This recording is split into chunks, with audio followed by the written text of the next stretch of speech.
मनीष को सेठ की बेटी जानवी से प्यार हो गया था, तो वहीं जानवी भी मनीष को चाहने लगी थी। दोनों चोरी छुपे मिलने लगे। एक रोज वो दोनों नदी किनारे एक दूसरे के साथ इश्क फरमा रहे थे। अब हम दोनों को शादी कर लेनी चाहिए। ये सुनकर जानवी थोड़ा घबरा गई। फिर वो थोड़ा हिचकिचाते हुए बोली, कह तो तुम ठीक रहे हो, लेकिन अभी हमें थोड़ा और वक्त एक दूसरे को देना चाहिए। उन दोनों को एक साथ मदनलाल देख लेता है, जो कि जानवी के पिता सेठ जी का दोस्त होता है। वो जाकर सेठ को सब बता देता है। अगले दिन ही मनीष को सेठ के आदमी बुला लेते हैं।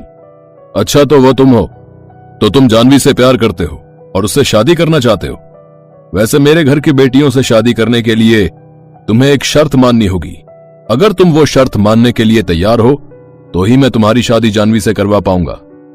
जी, कौन सी शर्त? वैसे जानवी को अपनी जीवन संगिनी बनाने के लिए मैं कुछ भी कर सकता हूँ। ठीक है, तो फिर तुम्हें मेरी 7 बेटियों से एक साथ शादी करनी होगी। बोलो, मंजूर है तुम्हें? ये आप क्या कह रहे हैं सेठ जी? मुझे जानवी के साथ उसकी बाकी बहनों से भी शादी करनी होगी? आखिर कौन बाप ऐसा चाहेगा कि उसकी 7 बेटियों का एक ही पति हो? इसके पीछे एक कारण है जो मैं तुम सबको नहीं बता सकता। मैं बस यही कहना चाहता हूं कि मैं अपनी सभी बेटियों को बहुत प्यार करता हूं और मैं उनमें से किसी को भी नहीं खोना चाहता। अगर तुम इन सब के साथ शादी कर सकते हो तो ठीक है, और नहीं तो तुम जानवी को भी भूल जाओ। माफ करना सेठ जी, लेकिन मुझे ये मंजूर नहीं। जानवी, मैं तुमसे बहुत प्यार करता हूं, लेकिन मुझ में इतनी हिम्मत नहीं कि मैं इन सबको अपनी पत्नी के रूप में स्वीकार करूं। हो सके तो मुझे भूल जाना। ये कहकर मनीष वहां से चला जाता है। जानवी जानती थी कि एक न एक दिन तो ये होना ही था। ऐसे कुछ दिन बीत जाते हैं, लेकिन चाहकर भी जानवी और मनीष एक दूसरे को भुला नहीं पाते हैं। फिर एक रोज जानवी घर से भाग जाती है और मनीष के साथ एक मंदिर में शादी कर लेती है। तुम दोनों की शादी संपन्न हुई।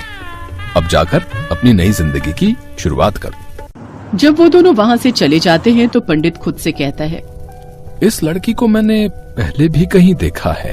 अरे, अब ये तो अपने सेठ जी की बेटी है, लेकिन इसने भला ऐसा क्यों किया? इन 7 बहनों की शादी तो एक ही लड़के से होनी थी। मुझे अभी जाकर सेठ जी को ये बात बतानी होगी। क्या जानवी ऐसा कैसे कर सकती है? वहीं अपने ससुराल पहुंचकर जानवी की तबीयत अचानक खराब हो जाती है। मनीष उसे अस्पताल ले जाता है। जैसे ये बात सेठ जी को पता चलती है, वो भी वहां पहुंच जाते हैं। ये सब तुम्हारे कारण हुआ है। ना तुम मेरी एक बेटी से शादी करते और ना आज उसकी जान खतरे में होती। क्या मतलब? मतलब ये कि हमारे परिवार को श्राप मिला था कि अगर मेरे परिवार की बेटियों की शादी एक पति से नहीं हुई तो उनकी मौत हो जाएगी। क्या ये मैंने क्या कर दिया? अपनी जानवी को बचाने के लिए मैं कुछ भी करूंगा। फिर मनीष जानवी की बाकी 6 बहनों से भी शादी कर लेता है, जिससे जानवी पूरी तरह ठीक हो जाती है और कुछ ही दिन में वो ठीक होकर घर आ जाती है। अब 7 बहनें खुशी खुशी एक साथ अपने पति के साथ रहने लगती हैं।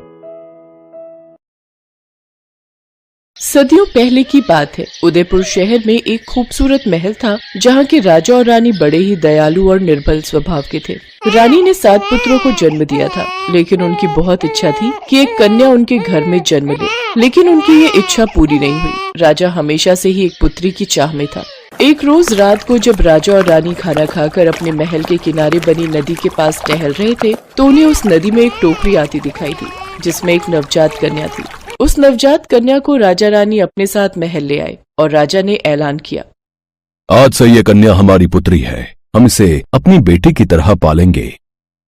परंपरा के अनुसार घर में छोटे शिशु का भविष्य जानने के लिए कुल पुरोहित को बुलाया गया। उस कन्या को देख पुरोहित ने कहा, बड़े ही खेद के साथ कहना पड़ रहा है महाराज कि इस कन्या के कदम आपके राज्य के लिए शुभ नहीं है।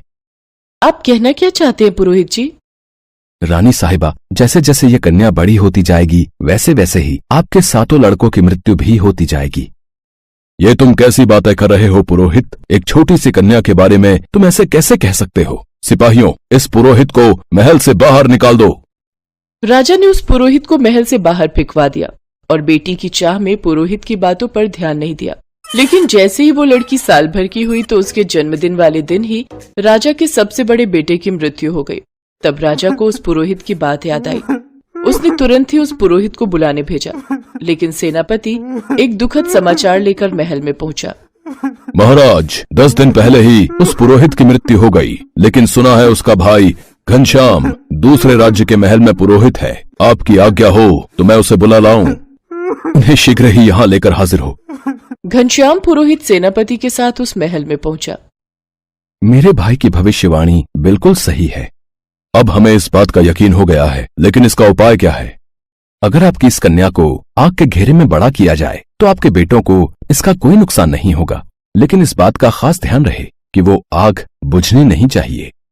पंडित के कहे अनुसार वैसा ही हुआ। उस कन्या को एक घर के अंदर रखा गया, जिसके बाहर आग का घेरा बना दिया गया। कुछ साल ऐसे ही बीत गए। अब 7 लड़कों में बचे 6 लड़के भी बड़े हो गए और राजा रानी बूढ़े होने के कारण दुनिया से चल बसे। उन 6 भाइयों में से सबसे बड़े भाई ने राजगद्दी संभाल ली। अब वक्त आ गया है कि हम अपनी बहन को उस आग के घेरे से छुटकारा दें और उसका विवाह करके उसे खुशहाल जिंदगी जीने दें। बिल्कुल सही कहा भाई आपने। चलो चलो अभी अपनी बहन के पास चलते हैं और उसे ये खुशखबरी देते हैं।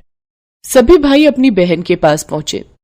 बहन, अब वक्त आ गया है कि तुम इस 4 दीवारी से आजाद हो जाओ। तभी उनकी बहन अंजना उनसे बोली, हाँ भैया, मैं भी दुनिया देखना चाहती हूँ। आखिर कब तक मैं इस आग के घेरे में जलती रहूंगी। अंजना को बाहर निकाला गया।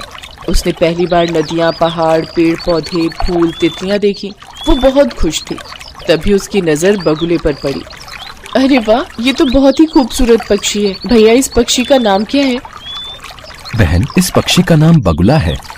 भैया, मुझे बगुलों के राजकुमार से ही शादी करनी है। लेकिन बहन, हम उन्हें कहाँ ढूंढेंगे? वो मैं नहीं जानती। अगर मेरी बगुलों के राजकुमार से शादी नहीं हुई तो मैं किसी से शादी नहीं करूंगी। सभी भाई उसकी बात मान लेते हैं। 2 भाई राज्य संभालने के लिए महल में ही रुके, जबकि बाकी के 4 बगुलों के राजकुमार को ढूंढने जंगल की ओर निकल गए। लेकिन कई दिनों तक भटकने के बाद भी उन्हें राजकुमार कहीं नहीं मिला। तभी उनमें से एक भाई ने कहा, भैया, हमने हर तरफ देखा लेकिन राजकुमार हमें कहीं नहीं मिला और अब तो हमारा खाना भी खत्म हो चुका है। हाँ भाई, मैं तो कहता हूँ अब वापस महल चलो, नहीं तो ऐसा ना हो कि भूख के कारण हमारे प्राण ही निकल जाएं। नहीं नहीं, अंजना की बात को हम नहीं टाल सकते। अब जब तक हमें बगुलों का राजकुमार नहीं मिल जाता हम वापस नहीं जाएंगे। तभी वहाँ से एक तपस्वी गुजर रहा था, जिसे देख उन भाइयों ने उस तपस्वी से पूछा, प्रणाम महाराज, क्या आप बगुलों के राजकुमार का पता जानते हैं? हाँ, यहाँ से तुम उत्तर दिशा की ओर जाओ। तकरीबन 10 किलोमीटर चलने के बाद एक ऊंची पहाड़ी पर महल है। उसी महल में बगुलों का राजकुमार रहता है। सभी भाई उत्तर दिशा की ओर चल दिए। 10 किलोमीटर चलने के बाद वो एक ऐसी जगह पहुंचे जहां सफेद महल, सफेद घर, सफेद मिठाइयां और यहाँ तक कि सबकी पोशाक भी सफेद रंग की थी। चारों भाई महल के अंदर गए और बगुलों के राजकुमार से मिले और उन्हें अपनी समस्या बताई। राजकुमार जी, आप हमारी बहन से शादी कर लीजिए। वो जिद पकड़कर बैठी है कि वो सिर्फ बगुलों के राजकुमार से ही शादी करेगी, नहीं तो उम्र भर कुंवारी रहेगी। मैं तुम सब भाइयों की पीड़ा समझ सकता हूँ, लेकिन मैं किसी भी लड़की से शादी नहीं कर सकता। हम बगुले बहुत ही बुद्धिमान होते हैं और मैं बगुलों का राजा हूँ, तो जाहिर सी बात है कि मैं भी बहुत बुद्धिमान हूँ और इसीलिए मैं अपने महल के लिए भी एक बुद्धिमान रानी की तलाश में हूँ। और अगर तुम्हारी बहन चाहती है कि मैं उससे शादी करूं तो पहले उसे साबित करना होगा कि वो बुद्धिमान है। ठीक है, हम आज ही उसे बुलावा भेज देते हैं, फिर आप खुद ही जांच परख कर लीजिएगा। उन भाइयों ने एक संदेश लिखकर एक बगुले के पास भिजवाया। सेनापति बगुला उस संदेश को अपनी चोंच में दबाए महल पहुंचा। जब वो संदेश अंजना ने पढ़ा तो वो बेहद खुश हुई और अगले दिन सुबह ही उस महल से चलने की तैयारी करने लगी। साथ ही उसने अपने बड़े भाई से कहा, भैया, मुझे एक घोड़ा, 2 दासी और कुछ सैनिक चाहिए होंगे। मैं कल सुबह ही बगुलों के राजकुमार से मिलने निकलूंगी। ठीक है, इंतजाम हो जाएगा। अगले दिन सुबह ही अंजना अपने सैनिकों और दासियों के साथ सफर पर निकली। काफी देर चलने के बाद अंजना कुछ देर विश्राम के लिए रुकी और एक पेड़ की छांव में बैठे बैठे ही उसे नींद आ गई। तभी उनमें से एक दासी, जो कि बूढ़ी थी, उसने दूसरी दासी, जो कि उसकी बेटी दिव्या थी, उसकी तरफ देखा। सचमुच कितना अच्छा होगा अगर इस मनहूस की जगह मेरी बेटी की शादी उस राजकुमार से हो जाए। मेरी बेटी तो राजकुमारी बन जाएगी। तभी उसके दिमाग में खुराफाती आइडिया आया और उसने उन सैनिकों को लालच देकर कहा, मैं चाहती हूँ कि उस राजकुमार से मेरी बेटी दिव्या की शादी हो जाए और अगर एक बार ये वहाँ की रानी बन गई तो फिर तुम लोगों की चांदी ही चांदी है। मैं इसके राजकुमार से कहकर तुम लोगों को 2-2 किलो सोना भेंट में दिलवा दूंगी, लेकिन उससे पहले तुम्हें इस मनहूस अंजना को पहाड़ी से फेंकना होगा। देखो, मौका अच्छा है, वो अभी सो रही है। लालच में आकर सैनिकों ने ऐसा ही किया। उन्होंने सो रही राजकुमारी को उठाकर पहाड़ी के नीचे फेंक दिया और दिव्या दासी को राजकुमारी के लाए हुए कपड़े और गहने पहनाकर बगुलों के महल ले गए। राजकुमार जी, मैं 7 भाइयों की इकलौती बहन हूँ और आपसे विवाह करना चाहती हूँ। ठीक है, लेकिन उससे पहले तुम्हें मेरी कुछ पहेलियों का जवाब देना होगा। वो कौन सी 3 संख्याएं हैं जिन्हें जोड़ो या गुणा करो तो परिणाम सबका एक ही निकलता है? काफी देर तक सोचने के बाद भी वो दासी जवाब नहीं दे पाई। तब राजकुमार ने गुस्से में कहा, तुम्हारे भाई तो मुझसे तुम्हारी बहुत तारीफ कर रहे थे, लेकिन तुम तो इतनी आसान पहेली का उत्तर भी नहीं दे पाई। सैनिकों, जल्द से जल्द इसके चारों भाइयों को मेरे सामने हाजिर होने को कहो। कुछ देर बाद वो चारों भाई वहाँ पहुँच गए। तुम चारों भाइयों ने मुझसे झूठ कहा कि तुम्हारी बहन बुद्धिमान है, लेकिन इसे तो साधारण सा गणित भी नहीं आता। लेकिन ये तो हमारी बहन नहीं है। अच्छा, डर के मारे फिर झूठ। सैनिकों, इन सबको कारावास में डाल दो, फिर इन्हें मृत्यु दंड दिया जाएगा। कभी वहाँ अंजना आ जाती है। रुक जाइए बगुलों के राजकुमार, इन भाइयों की असली बहन मैं हूँ। अच्छा, तो फिर तुम मेरी पहेली का जवाब देकर यह साबित करो कि वो बुद्धिमान लड़की तुम ही हो। वो कौन सी 3 संख्याएं हैं जिन्हें जोड़ो या गुणा करो तो उनका परिणाम एक ही होता है? 1, 2 और 3। वाह, बहुत खूब। लेकिन अगर तुम राजकुमारी अंजना हो तो फिर ये लड़की कौन है? ये मेरी दासी की बेटी है।